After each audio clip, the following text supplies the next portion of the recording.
到拜托 ATM， 大家好，我是未来银行行长胡瓜，我是乡里 Sandra。在我们未来银行里面有很多现金，各位用智慧来提款。好，今天这一集我一定会很开心的，因为主题是原来学语文这么简单。你说学客家话吗？各种啊，各种客家话很难哎，难呢，难爆了。首先介绍段慧玲，你好。哎，他是外景节目主持人，那毕业于政大俄语系。哇，好难哦，那个比何语文多好多了。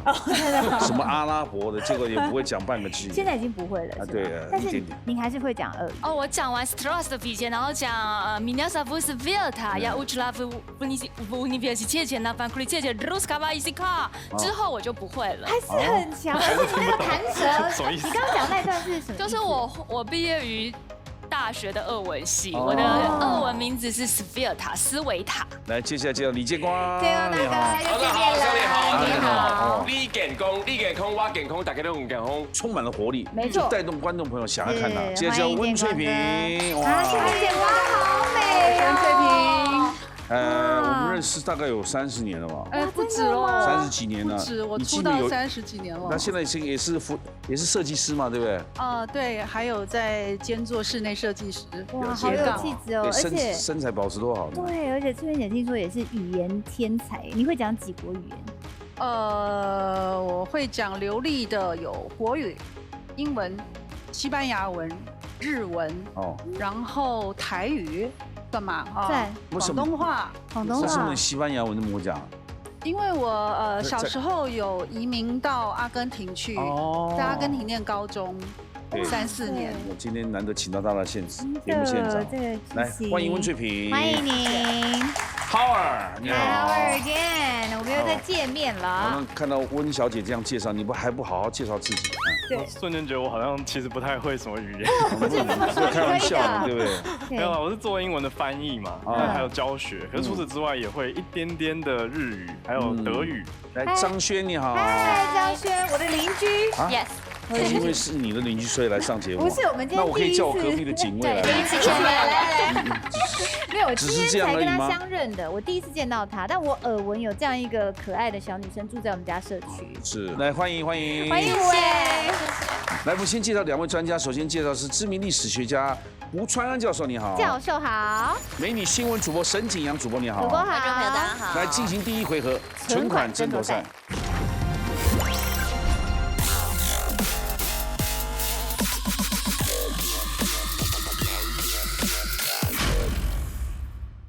进行第1回合存款争夺赛，来，请讲规则。好，这一回合呢，银行金库准备了6万元，抢答之后轮流作答，每答对一个答案是3000元的奖金。那6万元要抢完为止哦，或是2题题目轮完为止。这题由沈景阳主播来回答圈或叉。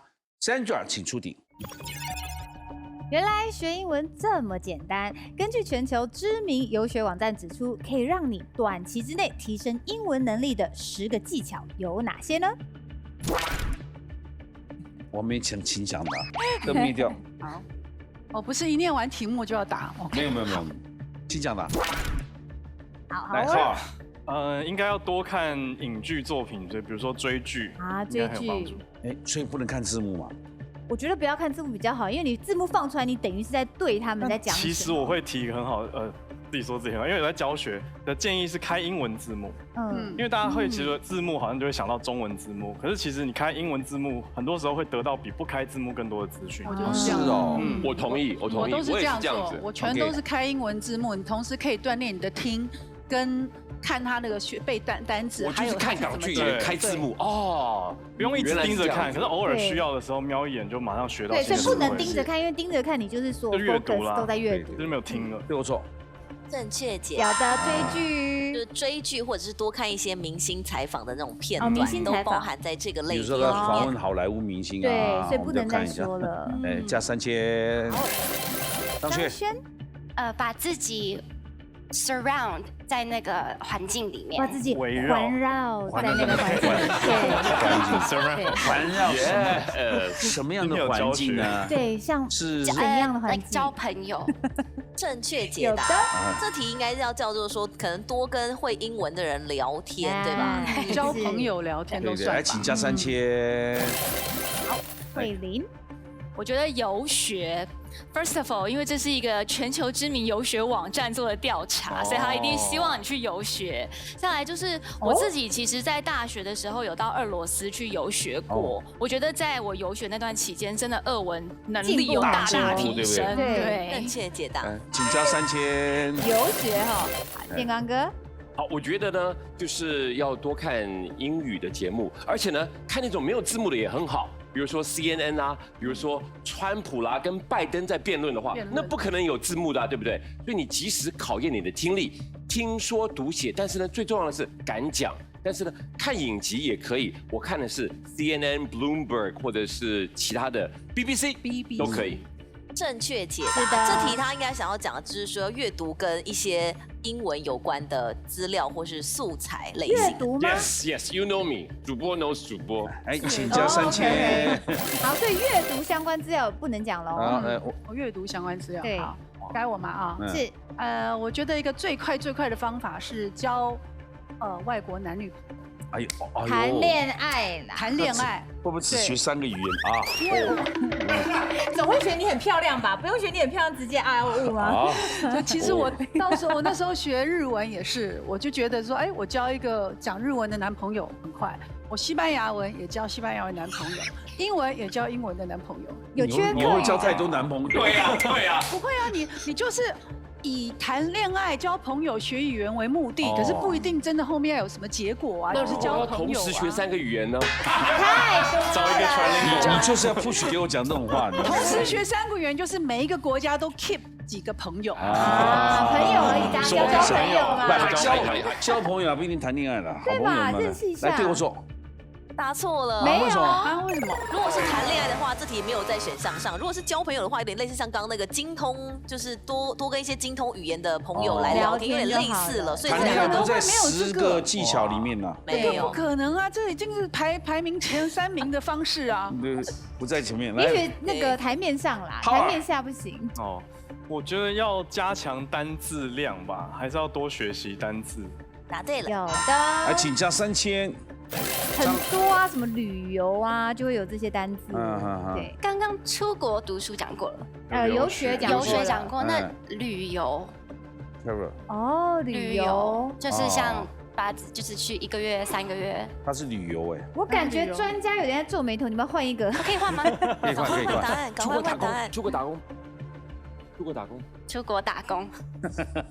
答错了，对嘛？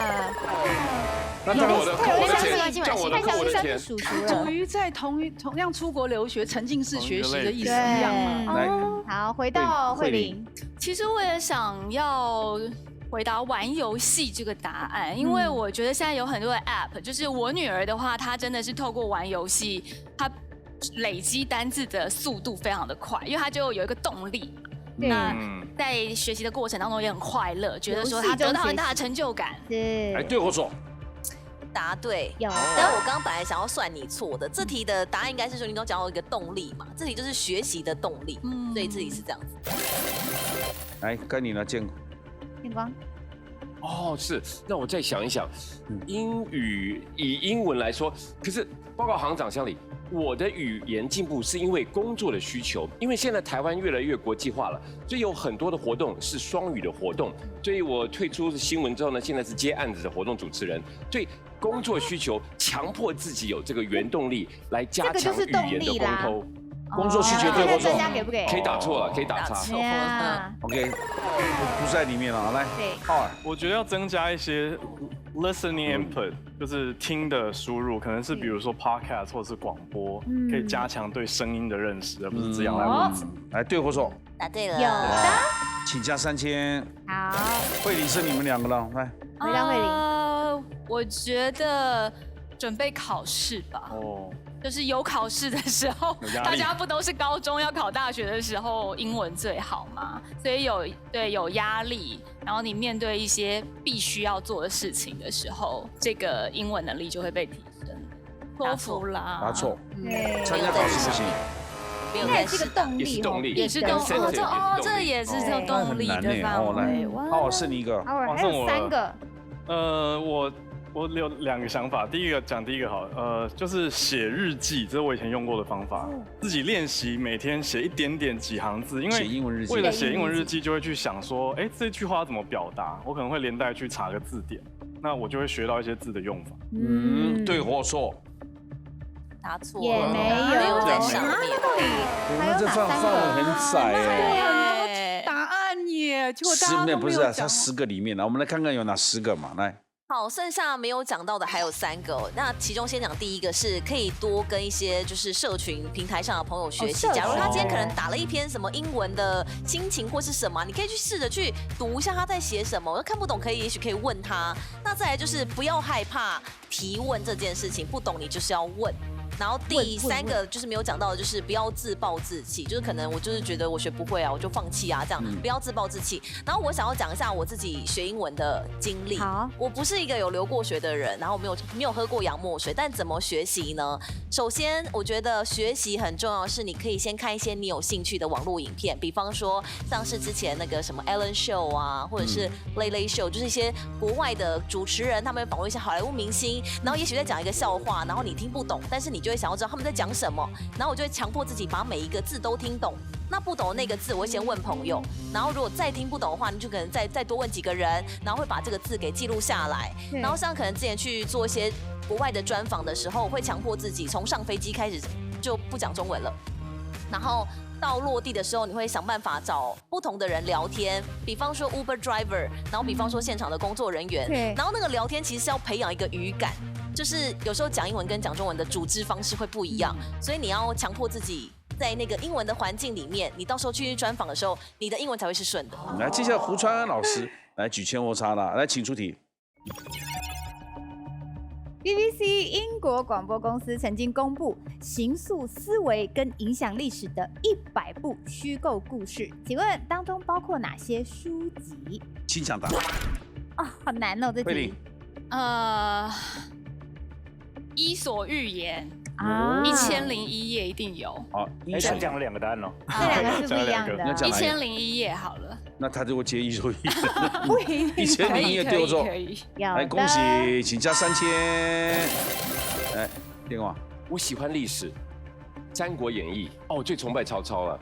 也有。《三国演义》算对，但《三国志》就算错，因为《三国志》是非虚构，那《三国演义》是虚构。啊，是三国。老师现在还在《三国演义》哦。美国、俄罗斯、中国啊，哎，那台湾在哪里？请加3000。那个有没有比较镇定的药有没有？有吗？一些梳理一下，他就镇定了。对，慧玲姐，那我来答一个最近很流行、大家都知道的《西游记》。对，有的。哇，那电玩真是疯狂啊！其实你看它里面就像看电影一样。技术做得很好啊，它第一幕就吸引我啦。对，往上冲的。那你有玩吗？我没有玩，我在看剧情。是。Power。BBC 的话，我觉得一定不会没有莎士比亚，所以我从莎士比亚选一个 Romeo and Juliet。有的，请加3000。那其他书也可以试试。得不到的爱情最美，得不到的爱情也会死了，也会很悲惨的。好，张轩，我猜，因为大家都知道哈利波特，铁定他是哈利波特对我走。对。哎，请加3000，因为他让 J.K. Rowling 变成一个最有钱的小说家，而且全世界应该排名得到前50，这是所有作家都达不到的成就，因为大部分作家都要穷途潦倒才写得出好作品。对，来慧玲，如果有罗密欧跟朱丽叶的话，那应该也有哈姆雷特了。To be or not to be, it's a question. Shakespeare。我不太适合这一集。这些应该有听过吧？啊。听过这些莎士比亚，我听过啊。对，什么？好了，不要讲。就1-2秒。对我说也有。来，请加3000。瓜哥还是很适合的，因为瓜哥还是很适合这一集的，因为大部分的作品有些都蛮变态的，比如说殉情啊、干嘛的，这不会蛮适合瓜哥的。既然这样敢讲，你说我变态？对啊，这意思说有很多你朝一些变态方面想，大家都知道吗？变态的啊，对，变态的，对。 Are you serious? Yes.He is 。建光，北海小英雄。北海小英雄有没有？卡通没有。我是故意找麻烦，你知道吗？对，这样也好，让他安静一下。对，没有，他还是会继续讲。温翠萍，好，韵姐，那我记得我国中的时候看过一个书，然后很死命的把它看完，这么厚一本，叫《红楼梦》。哎呀，里面有那对，个林黛玉啊，对，有。哎，请加3000。 《红楼梦》就非常的病态了，里面各种样的恋情，男女多种多角恋情都有。那以前为什么可以写出这种书啊？以前因为在大宅院里面你没有事做啊，所以就整天乱搞啊。哦，对，这是我的诠释啊，对，太无聊了哈。对，哎，浩尔，我要分享一个我觉得应该会有在里面的很知名的剧作《魔戒》The Lord of the Rings，因为托尔金他非常厉害，他发明了语言系统。所以我觉得应该也改变很多人的思想。魔戒对我走，对，有的。来，请加3000。而且魔戒也改变了整个电影的生态，你看那科幻啊这些东西都是小说系列。我想回答《阿甘正传》。那是书哦。对呀，哇，但这到底成不成立？《阿甘正传》是历史，没有，那是电影。但是它真的很重要。对啊。喜欢，我觉得西班牙的名著《堂吉诃德》。我在西门町有开好几家。对，这个行长一定知道。堂吉诃德对我走，答对了。沙皮的地方，骑士精神，请加3000。好，温翠萍。该我你不能打啊。好，《白蛇传》。白蛇传你没有那么影响大家，比如说像那个《三国演义》跟《西游记》，它的确是又翻拍又再翻拍。那我说《白蛇传》等于影响可能就只有在中国嘛，对吧？影响在端午节啊。对，那《三国演义》有影响到日本，《西游记》甚至影响到整个西方世界都有，对，影响力大的。连日本人也拍了。对啊，对，你知道吗？哎，浩尔。影响力要很大的话，应该就是西洋文学概论一定要读的东西，所以我会想到荷马的史诗，伊利亚德或者是奥德赛。荷马的史诗对我走，对，有的。来，请加3000，18000了，就剩你们两个了，慧玲。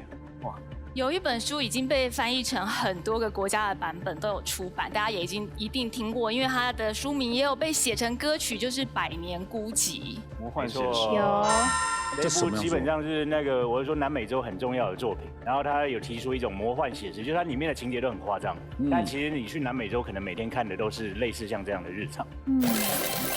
Howard，我会想到一个，也许相对冷门，可是很多高中英文老师喜欢当指定阅读，很可能符合这个类别，叫做《To Kill a Mockingbird》梅冈城故事，它是讲算是一个冤案。梅冈城，它是一个地方，在讲一些种族啊，然后带来的不公平，种族不公跟法律也可以啦。梅冈城哦，梅冈城故事。哦，对我走。对，果然是英文老师才会写的。有的。来，请加3000。你知道我们不能只讲我们懂的，老师要不要补充一下？梅冈城是讲什么？梅冈城他懂啊，他刚才讲，就没有我说他其实就是说，因为他的故事并不是很长。可是说，但是他能够把一个冤案写得非常的好，然后而且我是说，因为他代表了就是说当时的一个整个社会环境，然后去把那个当时的经验出来。简单说就是有一个黑人他被冤枉，他侵犯了一位白人的女性，但他其实没做这件事。是，我这样爆雷了，没关系。对，但是其实大家一开始应该就看得出来他是无辜的，可是因为当时在南方美国传统的社会，尤其又经过内战南北的奴役的问题，就普遍直接认定黑人就会做坏事，对，不是跟绿色奇迹很像吗？这类有一点像，有一点像。接下来慧玲还剩最后一个了。最后答案。最后一个，我觉得狄更斯的《双城记》会不会有？对，这是一个最好的时代，也是一个最差的时代。厉害哦！来，对我走。没错。有的。对，我说狄更斯他基本上就把那个时候描写的非常好，而且如果你说所有作家，狄更斯他是会在酒吧里面跟大家喝酒的那一种作家，他会了解所有当时的一个状况。对，请加3000。我觉得这题可以保留啊，因为100个，100个，所以我们不需要再解说了。我知道那个我们胡教授呢才华洋溢啊，再解说一下，我们下次这题就不能用了，我们就可以再用了。没有，我讲前3名好了啦。好啊，前3名大家第一个有讲到奥德赛是第1名，我觉得大家投出来，因为每个文学家都受他的滋养。对。那第2本书其实大家比较没有办法就是会想到的是汤姆叔叔的小屋。哦，汤姆叔叔他其小屋。实跟梅冈城故事一样，也都是讲一个黑人的嘛，但是大家小时候都有看过嘛。那也是一个被欺压的一个那个黑族群嘛。那第3个其实是大家想不到的是科学怪人。我刚刚有想过，讲科学怪人就好了。这3本书就非常有代表性，那个一个是史诗嘛，那一个是人道关怀。那法了那个科学怪人就是对未来世界的一个想象，所以非虚构。那个我们刚才讲的虚构，有时候虚构会变成真的，就好像科学怪人，有没有？然后或者说我们要有人道关怀，所以这些故事都是会影响人类的。所以我们看我们节目获益良多啊。其实你看完之后，可以经过他们建议之后，你可以去选没看过去挑过来看，对啊，也是获益良多啊。对，真的补脑。对。好，谢谢各位，来我们宣布这回合奖金。好，这回合呢，慧玲2万1，健康哥6000，翠萍姐6000 ，Howard 2万1，张轩6000。接下来进行下一回合，赢者全拿。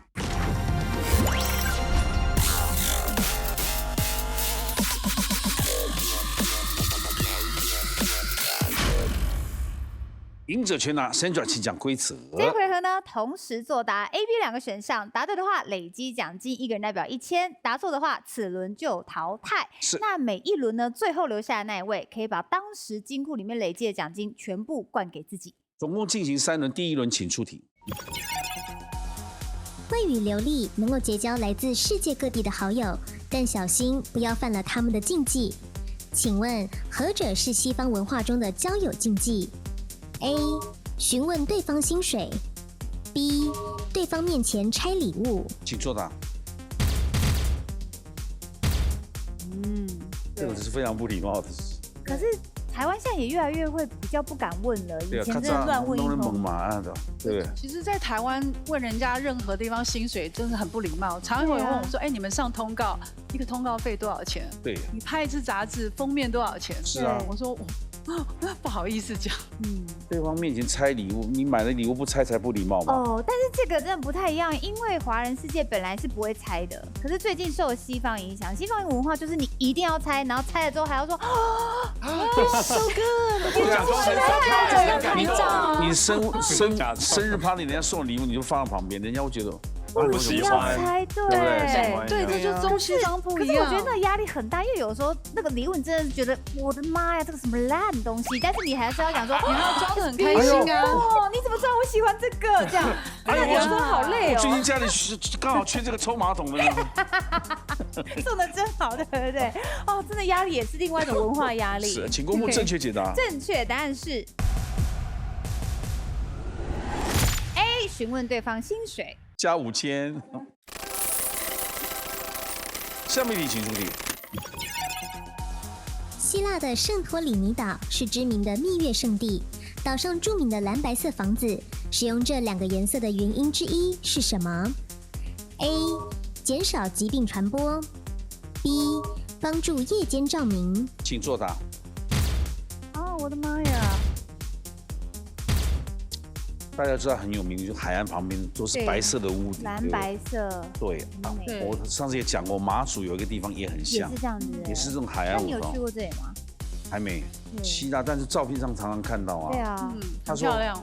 不会减少疾病的传播，而是帮助夜间照明吗？温翠萍。一定是帮助夜间照明，因为它才会做成蓝白色。那因为我们看到很多的灯塔呀，也都是白色嘛，然后顶上可以用蓝色这样子。我觉得对照明是有帮助的。我觉得，因为它没有什么需要疾病减少疾病传播的逻辑。这个如果参加2战的话，它是方便轰炸。太明显了，对耶。我去过希腊的别的小岛，叫做 Mykonos。那岛跟岛之间绝对都是靠船只，就是它没飞机的，因为小到没有机场，所以如果真的有疾病的话，我觉得那个船一带就过去了，所以应该也没办法靠这个颜色来处理。其实照明比较合理，就像马祖一样嘛，岛很多嘛。好，请公布正确解答。正确答案是 A 减少疾病的传播。大家全错啊！对，有一个蓝漆啊，它是石灰石跟便宜的 Lucky 这种蓝色的清洁剂混合而成的哦。那这样混合在一起就是强效的消毒剂，可以帮忙消毒啊，减少当时霍乱的传播。而且夏天呢，也可以帮房屋降温嘛，因为白色折射阳光散热，那房屋内就比较凉爽啊。那另外当时其实是法律这样规定，因为呢这两个颜色蓝跟白可以反映希腊的民族主义，展现我们人民有多爱国。难怪他清一色都是涂成白的。对啊，如果不是规定的话，应该只是为了照明，为什么不是别的色？对啊，但是整体来就好看了。对，如果是这一家涂那家涂要不一样。对，第一轮5000块先留下来，赢者全拿嘛，这个奖金还是累积的。现在进行第二轮了哈，第二轮请出题。鼓励别人打铁趁热，勿失良机。在英文，我们可以说趁太阳出来的时候 ，While the sun shines， 就要做什么 ？A. 挤牛奶 ，B. 晒干草。请作答。张轩很可爱，他还在阅读。我在想，挤牛奶跟晒干草有不同的含义吗？挤牛奶就这样挤牛奶，晒干草就是把草拿出来晒干。对。前面有2个字，然后，好，请作答。崩溃了，未来少女崩溃了。国外回来情绪就会比较多一点。他跟见光师一胚啊。Energy。那见光解释一下。我选的是 B。While the sun shines, you need to dry your haystack。因为下雨天也可以挤牛奶啊。太阳出来晒干草，下雨天是不能晒干草嘛？你的意思是这样？挤牛奶是下雨太阳都可以挤嘛？台风天也可以在那边挤牛奶，也是想喝的。而且下雨天踢到那水滴大声，可能几根快。听说现在录影外面正在下大雨，哎呦，所以我们想尿尿，所以不能晒干草。对，来，慧玲呢？我也觉得，因为挤牛奶的话，牛是住在牛棚里面，乳牛它有遮雨的棚子，那挤牛奶就算下雨的话，你还是可以挤。但是晒干草只要没有太阳，就完全没有办法晒，就有这个晒字，对啊，所以它就会进谷仓嘛。对，等到有太阳再出来晒，勿失良机。来，请公布正确解答。正确答案是 B 晒干草。其实呢，有一句话叫做 "Make hay while the sun shines"。太阳出来了就要晒干草，来鼓励大家不要错失良机哦。因为以前干草啊是喂一些牲畜重要的饲料嘛，如果干草淋了雨就会发霉，所以呢，为了冬天有干草储存可以喂它们的话，太阳只要一出来就要抓住良机，赶快晒干草。对，即使你放在谷仓里面，也有可能会潮湿，要出来晒。对，可是其实还有一个很有趣，是打铁趁热，非常巧合，我们刚好有一个英文可以对应。Howard 就 hit the iron while it's hot。对，就是直接 strike the iron。把那个铁的时候要有趁热。对，这个完全可以对应成打铁趁热，所以有时候不同语言会有这种很好玩的巧合。那下面一题，请出题。学习语言需要培养听说读写4项技能。根据研究，初学一个语言时，从哪项技能着手更容易上手 ？A. 听 B. 写。请作答。这个时候他写，当张轩写很快的时候，大概这个对了。对，这个还用问吗？张轩，你6岁去的时候，你还记得吗？记得啊，因为我在家里只能跟妈妈讲中文，她就是有要求我在家讲中文，这样子学中文的部分。然后她说在外面就交朋友的时候都讲英文。可是你刚去的时候不会怎么办？硬着头皮讲。所以听是最快的，对，听当然是最快的，因为每天都需要听，你才能基本生活嘛。那写很多人啊，就只是外国人来台湾，可能已经很会听很会说，但他不会写，也不太会读，对。而且年纪越小，学得越快。对啊，小孩子就像一个海绵一样，你给他什么，他就吸收什么。我印象最深刻就是费玉清了，他26个英文字母都不会写，可是他跟外国人都可以沟通哦。哦，因为他还跟外国人交朋友嘛。对，因为他很善于模仿声音。对他英文讲得非常溜，还有讲英文段子超厉害的。来，请公布正确解答。正确答案是 A 听。其实呢，除非你天选之人哦，有过人的天分，你可以4个方面一起学的话，不然一般人在学一个新的语言，从听说读写这样的顺序是比较合理的。因为呢，听本身嘛，你想想看，所有语言的学习都从听开始，你听了理解之后，你才懂得回应。而且呢，我们人类大脑最初演化的目的，为什么要语言？就是为了沟通，主要都是以口说为主。所以呢，书面语其实是在5000年前才开始有读写。不然以前都只是用嘴巴传递而已。对，好，来加5000。下面一题请出题。我们会用咸湿一词形容色情的事物，其由来是广东俚语的 ham sap， 但这里指的并不是火腿店，而是什么店呢 ？A. 舞厅酒吧 ，B. 按摩会馆。请作答。广东有不一样的答案了。对，因为舞厅酒吧也可以叫 ham sap， 按摩会馆里面是不是也有 ham sap？ 不晓得。这个 ham sap 不是做纯的，对不对？就是应该有一点吧。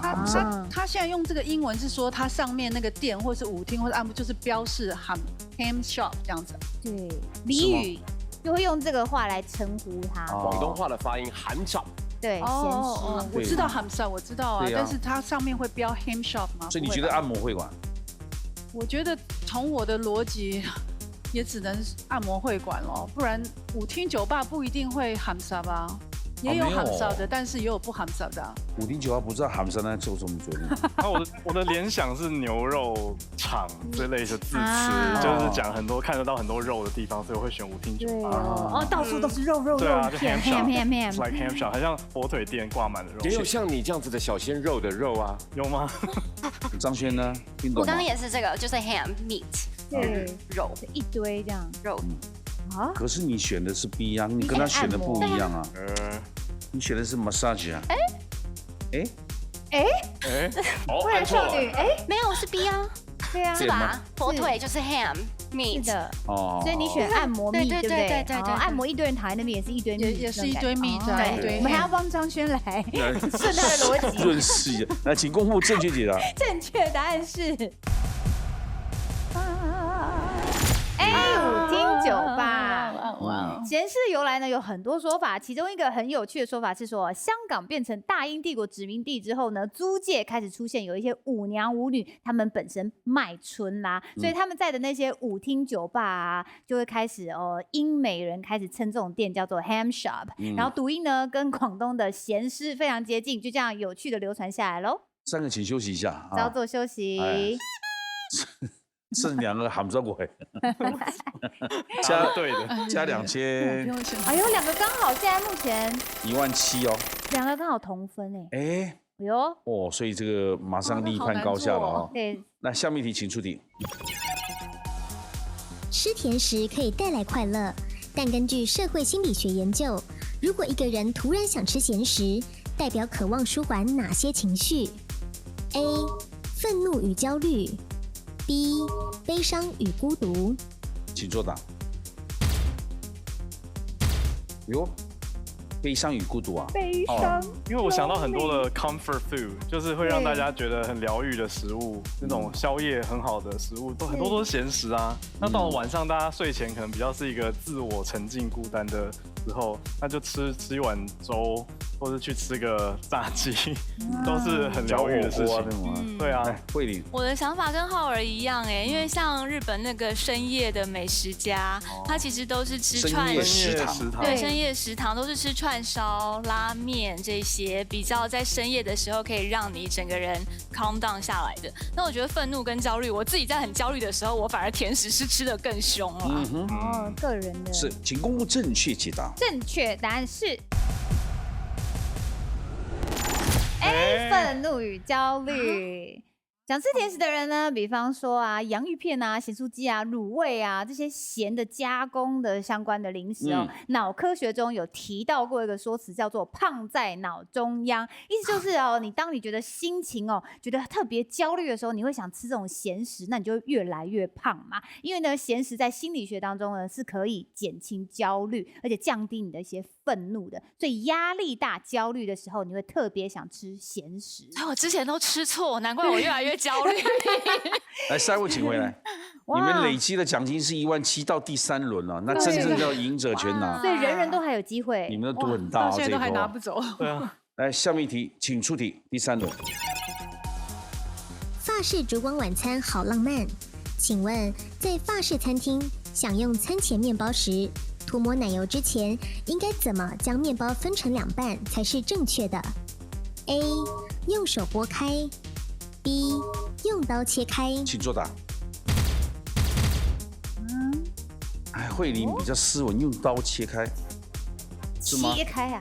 我想说都会有一个磨奶油刀，那个磨奶油刀也是有一个切面，就顺势的把面包切开之后抹奶油上来。那张轩呢？我完全没有一个，就是因为我都是那样子吃，所以你就是用这样子一边呀，因为这个太麻烦了。哦。来，请公布正确解答。正确答案是 A， 用手拨开。跟大家分享一下哦，到法国餐厅怎么吃才像个法国人？你点菜的顺序是这样的哦，第一道菜呢要点冷菜，那冷菜还没上之前就会有一道面包先上来。如果呢你想要抹黄油的话，不能这样子直接这样抹上去，不像法国人，你要这样一小口一小口用手掰开之后呢，沾那个奶油，或是你沾点汤，有没有？法国人都是这样吃的，不可以这样切开，把整个面包涂上黄油，会比较怂一点。所以呢，网络上面也传说哦，吃面包啊，这样吃一口掰一口的习俗呢，其实是几个世纪来法国人都这样做的。原因呢是当时他们想把剩下的面包分给穷人，你不要一下先把它全部处理完。来，慧玲请坐。4000，请假，已经2万1的奖金了哈。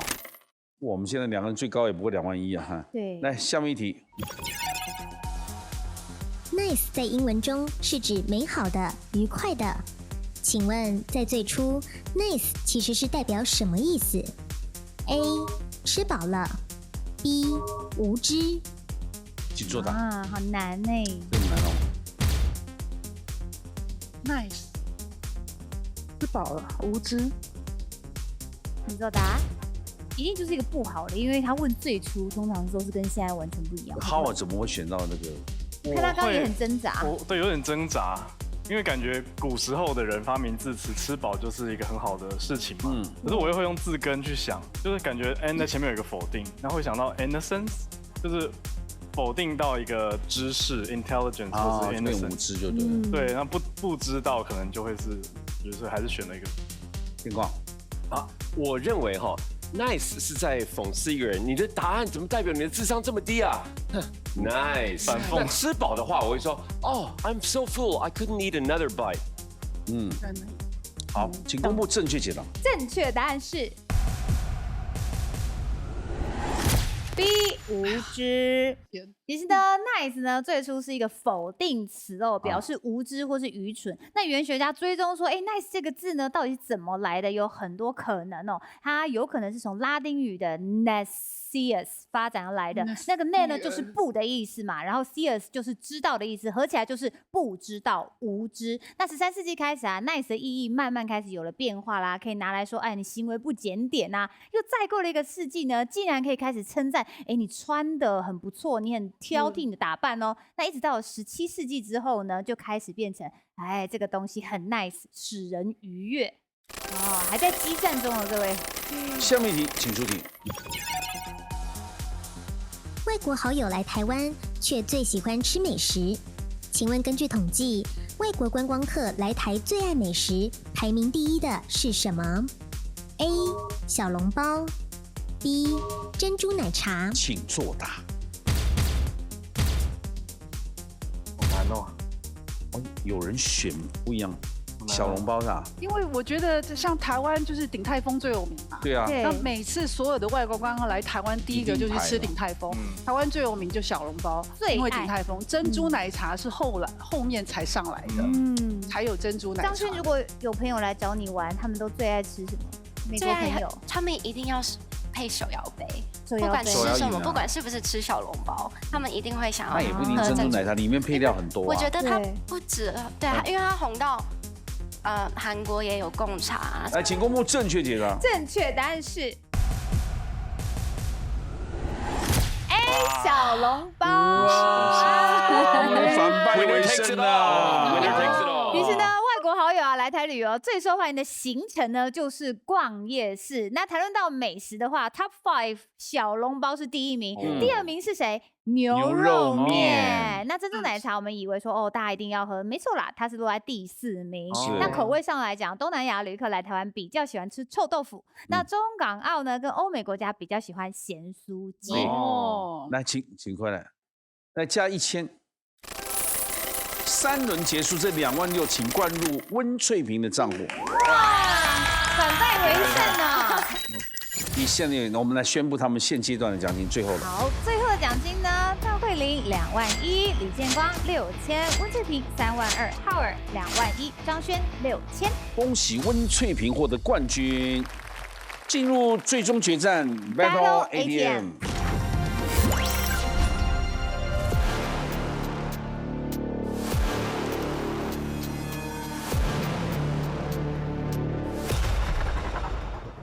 哇，没想到老朋友逆转了。对。哎，你讲到餐厅秀，现在有表演过餐厅秀的少吧？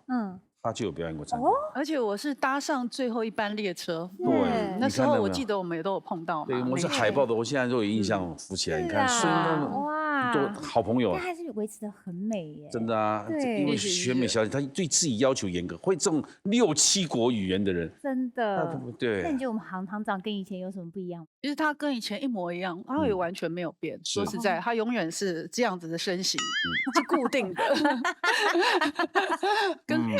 很好。你还是说话那么直啊！来，对，提款卡，来，请插卡。好啊，我真的也没想到，我今天竟然可以。对，我们也没想到。啊，插进去了。因为累积奖金太高，来，金库请打开。哇，好酷的金库！32000啊！不少。啊，我的中文真的很烂。请出示2道密码。提示了啊。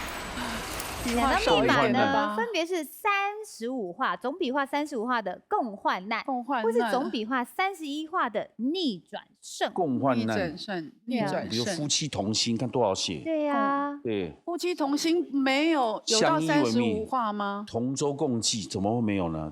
同舟共济，这你还写不出来吗？那逆转胜呢？逆转胜哦，逆转胜有什么？多啊，意想不到。逆风翻盘哦，这个也有可能。逆风翻盘不是成语吧？那么31画其实不算多。31画，你看又少。逆转胜，逆转胜还有什么成语啊？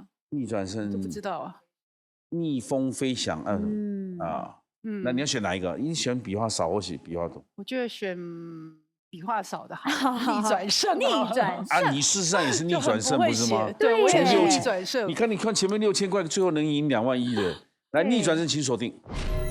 共患难到底哪4个字？我们也不能出太难了，哪4个字？同舟共济。哎，真的被你猜到了，真的被我猜到了，但是没有选它，可惜。那这个你能写吗？那你是会的吗？我既写不了。逆转胜挑战多少？32000。是的，逆转胜，请出题。是什么呢？啊，千钧一发，千钧一发有没有？千钧一发之际，这个已经写出来了，看到没有？千钧一发，第3个字起码会对。这样好啊，计时准备了哈。好，1分钟计时开始。清楚。有千又有1，根本就送钱了。好，清楚。清楚。先按掉了，来先写这个。对。清楚啊。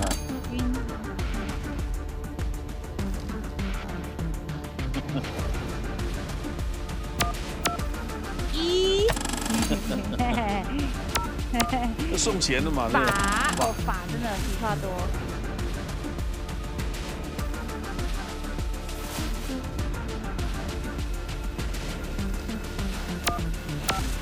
停几秒？等一下，40秒，40秒等于还有20秒了哈。来，请公布密码。031201。我刚笔画应该是几画？对或错？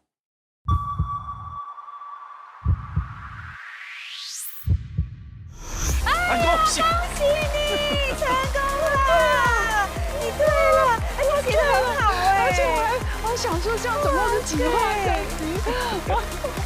我今天都被中了，制作人变脸了，脸色绿了，有没有？他笑得尬的呢。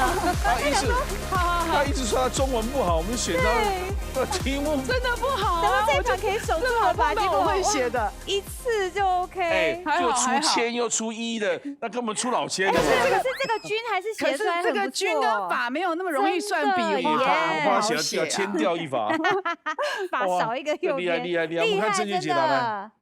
完全 OK， 哇，恭喜还是不好，还好我选这个没选同舟共济，同舟共济可不可以可以3万2来，耶，谢谢。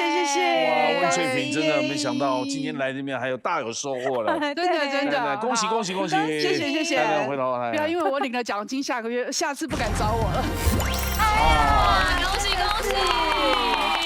真的太幸运了，每天出的题目都在写我们制作单位啊，对，有千钧一发，实际上我们的经济就是千钧一发，已经要千钧一发了，对。没想到那个均他能写成这样，不容易，对，完全不费吹灰之力，我还以为你会 struggle， 完全没有写超好的，真的吗？哇，我真的是千钧一发的赢了。我们的目的是大家都重新拿起笔来再写字，是这个意思。谢谢大家今天参与，晚上8点锁定，拜托ATM，把智慧变现，谢谢。恭喜啊